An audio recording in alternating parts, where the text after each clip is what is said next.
আসসালামু আলাইকুম ওরহমতুল্লাহ। মাহফুজি টিভি থেকে মুফতি মাহফুজি একটি আলোচনা করব। আজকের আলোচ্য বিষয় হলো নবী করিম সাল্লাল্লাহু আলাইহি সাল্লাম ছাড়া অন্য কাউকে হুজুর বলে সম্বোধন করা যাবে কি না। সুপ্রিয় দর্শক শ্রোতা, আমরা নবী করিম সাল্লাল্লাহু আলাইহি সাল্লামকে যখন সম্বোধন করি তখন আমরা বলি হুজুর সাল্লাল্লাহু আলাইহি সাল্লাম।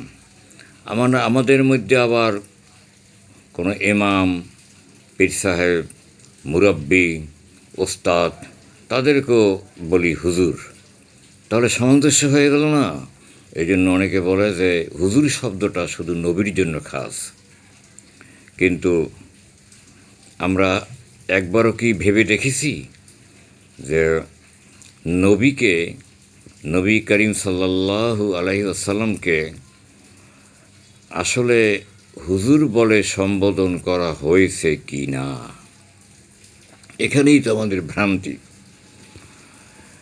আমাদের নবীকে কোনো সাহাবী হুজুর বলে সম্বোধন করেছেন এমন কোনো প্রমাণ আমি খুঁজেছি, পাইনি। আপনারা যদি পান আমাকে জানাবেন, আমি কৃতজ্ঞ থাকব ইনশাআল্লাহ। তাহলে সাহাবীরা নবীকে কিভাবে সম্বোধন করতেন? হাদিস শরীফের ভিতরে আমরা পাই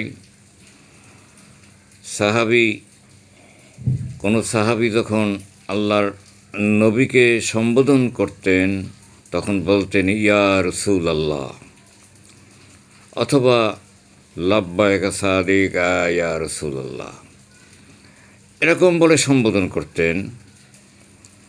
ইয়া রাসূলুল্লাহ অর্থাৎ হে আল্লাহ রসুল, লাব্বাইকা ওয়া সাদাইকা ইয়া রাসূলুল্লাহ অর্থাৎ হাজির আছি, আপনার অনুগত আমি,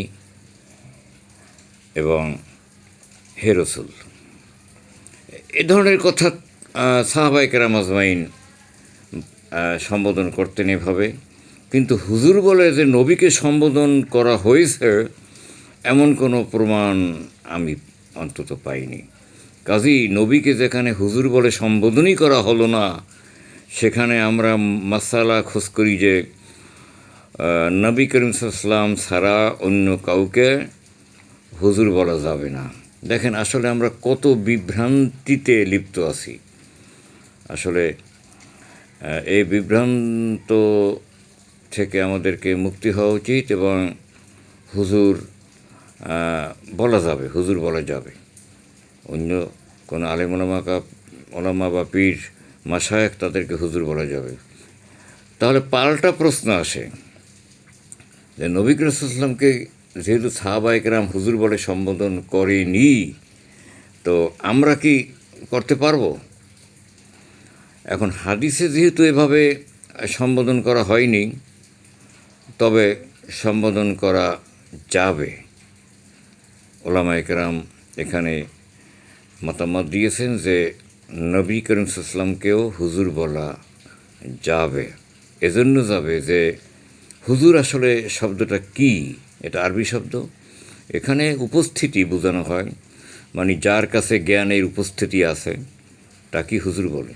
আমরা যদি একজন সাধারণ আলেমকে যদি হুজুর বলে সম্বোধন করতে পারি এই মনে করি যে তার কাছে আল্লাহর ইলম জ্ঞান আছে, তাহলে নবী করিম সাল্লাল্লাহু আলাইহি ওয়াসাল্লামের উপর তো আল্লাহর জ্ঞানের ভাণ্ডার, তার চাইতে মহাজ্ঞানী মহা আলেম আর কি হতে পারে।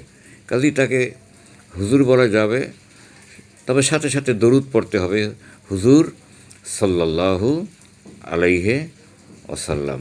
তবে সবচেয়ে উত্তম হলো নবীর কথা যখন আসবে তখন আমরা বলবো হযরত রসুল করিম সাল্লাল্লাহু আলাইহি ওয়াসাল্লাম অথবা রসুলুল্লাহ সাল্লাল্লাহু আলাইহি ওয়াসাল্লাম।